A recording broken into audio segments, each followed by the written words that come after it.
Hi everyone, it's Lenore Khoubesserian with the Medicare Authority, and I'm joined today by my husband Scott with the Retirement Authority. and we're excited today to talk to you about what we do, how we can help you with Medicare, and why we're so passionate about Medicare and retirement in general.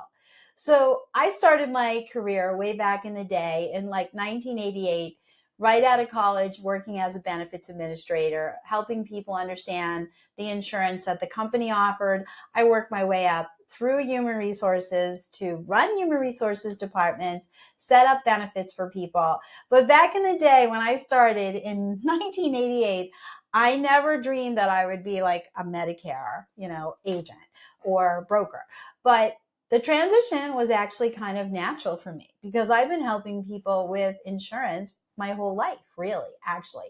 But what really solidified going into Medicare after helping hundreds of people in the working world transition to retirement, picking out plans for health insurance, 401k plans, I would help my family and friends choose medical plans. They ask me all the time. But what really solidified that for me was when Scott's dad went on to Social Security disability before the age of 65.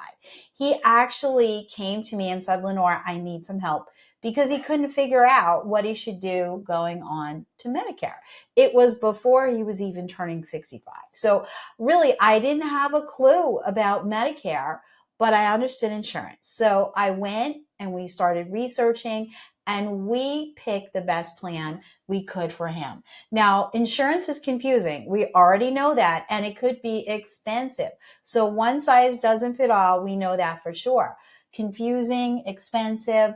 But when we chose the plan for Andy, that was my father-in-law, we wanted to make sure he'd have the ability to go to any doctor, any hospital in the United States, and get the best care possible. Most of that was because we lived in a different state than Andy, and there were a lot of transitions and bumpiness to him going on to Medicare and just being retired in general. And what was really strange about all that Yeah. is I'm now 53 years old. And when my father went on to Medicare, he was 50 or 51. He was 50. And we had first gotten married. So when we got married, I was 27. She was 35. I still call her a cougar. But here's something funny. She's going to be turning 60 this year. So pretty soon, she'll be able to write her own Medicare plan. And it'll probably be a lot cheaper than the health insurance we pay for now. But with that being said, my story is a little bit different. I have a construction background.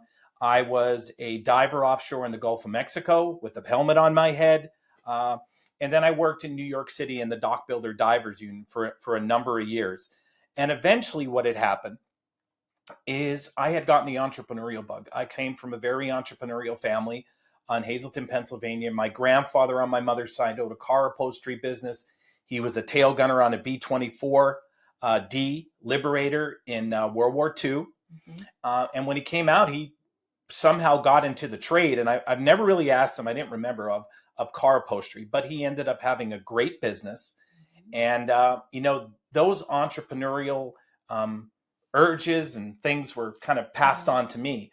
So I found myself working in construction as a diver. And in my early 30s, I really, I kind of became disillusioned and I was looking for something else. And at the time, we had just purchased a Dairy Queen franchise. And I believe you were teaching adjunct at the local community college, Sussex County Community College. And Lenore had transitioned from the corporate world, making six figures back in the back in the 90s. Well, no, it was around 2000 because we were married. Right, to working in our Dairy Queen, making $325 every week. So, with that being said, lessons learned. Yes. Correct. Lessons learned. It was a great lesson learned. But she had gotten a call one day because she was now no longer working off of Monster.com. And an insurance company, a local insurance company based out of Parsippany called Bankers Life. You may have heard of them or talked to an agent or had them knock on your door. Lenore said it wasn't for her. She went to one of the interviews and she said it would be a great fit for me because I was burnt out on what I was doing. It's a very physical job. And I knew I wanted to be an entrepreneur and do something else. And really buying a Dairy Queen franchise, that was the start. But what we understood is when you own a franchise or a small business, sometimes everyone else is the first one to get paid and you're the last one to get paid. So we decided that I would take a look at this insurance. And that was back in 2003. So what happened was I was there at the time, which is a great time to get involved in insurance, was we were transitioning from the old type Medicare plans. They were a J plan, H plan, and an I plan. And those were Medicare supplement plans that had prescription benefits. I believe there was some home health care and there were some dental and vision. And right at the time that I was there at Bankers, I believe it was 2003 that George Bush Jr., they put the Prescription Drug Act in place. And that's when you started having a supplement plan F come into play and the prescription drug plans and Medicare Advantage plans. So I saw that whole transition. And what I really enjoyed about getting started in the industry was I was able to sit down with people on a daily basis and talk to them. I went down to people's houses, I called them, I set up appointments, and I got to learn about them. And I found out a lot of concerns. People have concerns. Am I going to run out of money in retirement? What happens if I get sick? You know, if my spouse passes away, which Social Security benefit I'm going to have? So a lot of those questions, they pretty much convinced me that I knew I was on the right route because I'm very interested in those things. So, you know, transition to a number of years later, after my father had gone on disability, and I believe he was 63. He had gotten sick, had a falling accident in his home. Family member reached out to me, and we drove from 100 miles away in Sussex County, Pennsylvania. We lived in a place called Wantage to Hazleton, New Jersey. New Jersey. Yeah. And we drove to Pennsylvania, and we found my father was in pretty bad shape. He had a boot on. He'd been crawling around on the floor, and unbeknownst to us, he had some abrasions on his elbow. And you know, we decided to bring him back to our house, so in New Jersey. So the first night he was there, he was starting to call my grandmother out of the basement to stop baking.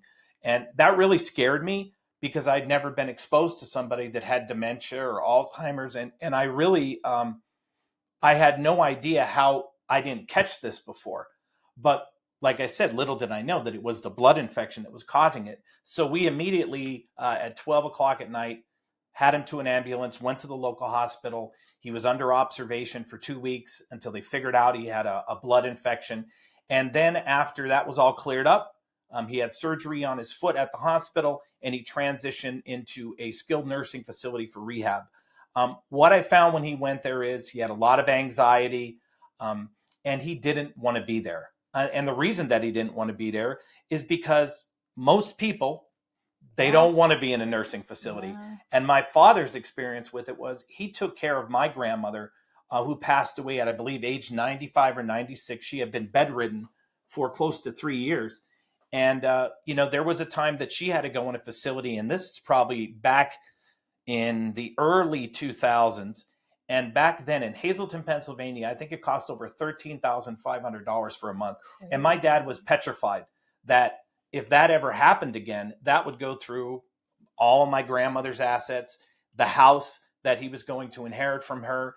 And if it ever happened to him, it would go through his assets. Yeah. So, you know, with that being said, we learned a lot along that journey. We did. We learned that, number one, only about 20 or 25% of people have some type of plan in place. Right. So maybe they have a financial advisor, or they have an insurance broker, and they may have a stockbroker, and they have all these different moving parts.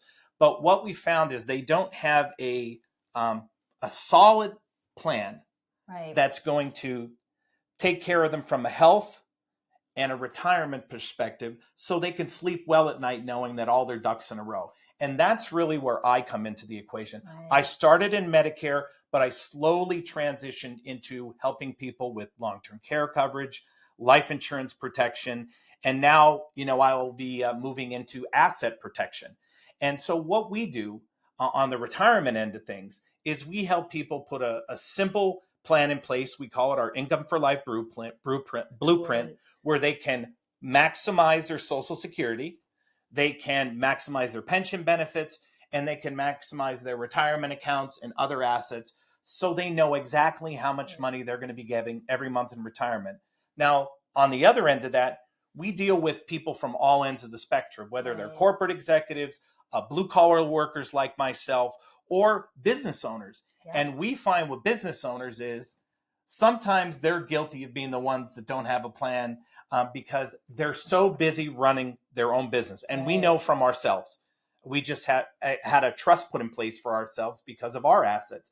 So what happens is everybody's situation is a little different. Just like Medicare isn't a one size fits all, retirement isn't a one size fits all. We work with very affluent people with a lot of assets to the regular person that just has their Social Security, their pension, and their 401k, or the self-employed person that has a self-directed IRA or a Roth IRA. Right. So Lenore has been working in that industry for years. Yes. So this whole holistic approach we have seemed like a great fit. So if you're looking to get in touch with us and you have any questions or concerns before your appointment with Lenore, you can get in touch with Scott you can email me any questions you have at Scott@the-Retirement Authority. You can schedule an appointment directly in my calendar to do a private retirement consultation at chatwithscott.com. And where can everybody find you, Lenore? Yeah. So I just want to say, Scott, thanks for sharing your dad's story. The transition into Medicare and retirement, we've helped thousands of people do this, and we really do keep it simple. So if you want to get in touch with me, you can email me at Lenore@LenoreMizenko.com. You can schedule something right on my calendar, chat with Lenore. It's chatwithlenore.com. I always chatwithlenore.com.